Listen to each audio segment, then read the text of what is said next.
This is how I made this Isomalt cake topper to decorate my cake. It's made out of isomalt, which is a type of sugar.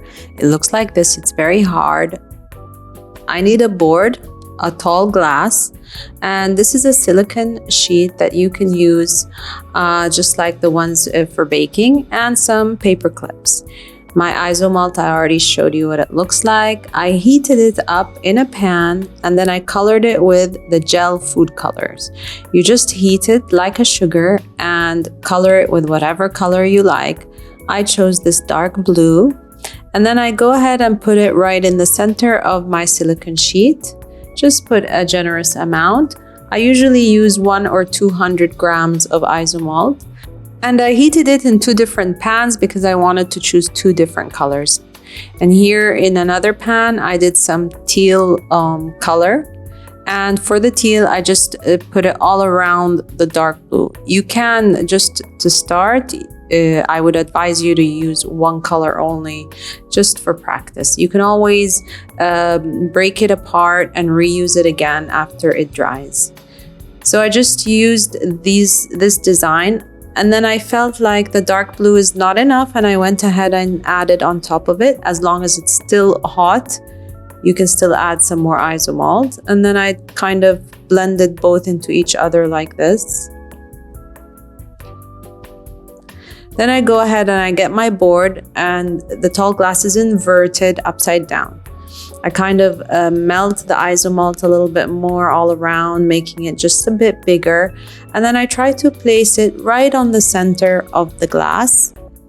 And then we start folding the silicone mat using these paper clips to help me make a shape.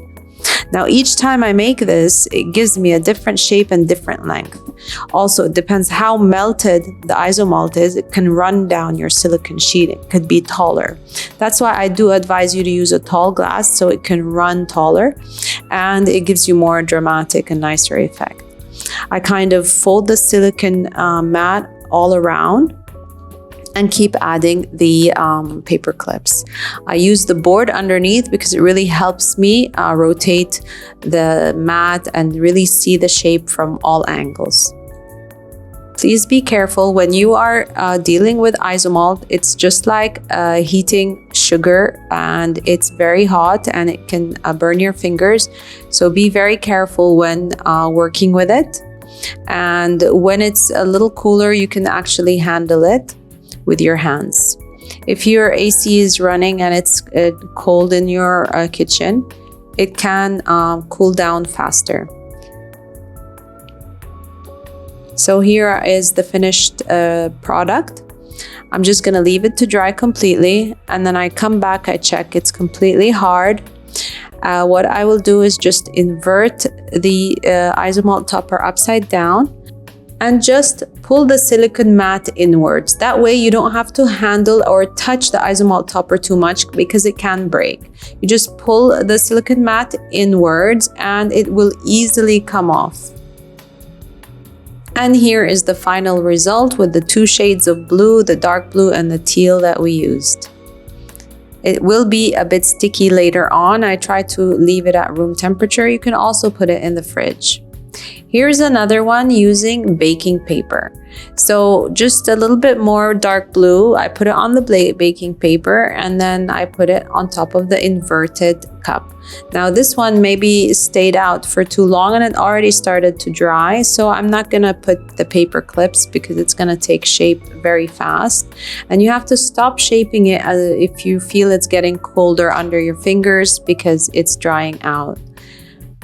After it dried completely, I inverted the isomalt topper and again collect the baking paper inwards into the topper and just pull it. It will come off easily.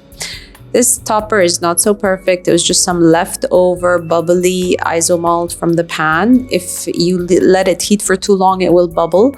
So maybe that wasn't the best choice. I just wanted to show you that you can also do it using baking paper. So I obviously chose this one on top of my cake. It matched the shades of blue on my cake perfectly. I kind of rotated and see how I want it to fit. And there you have it.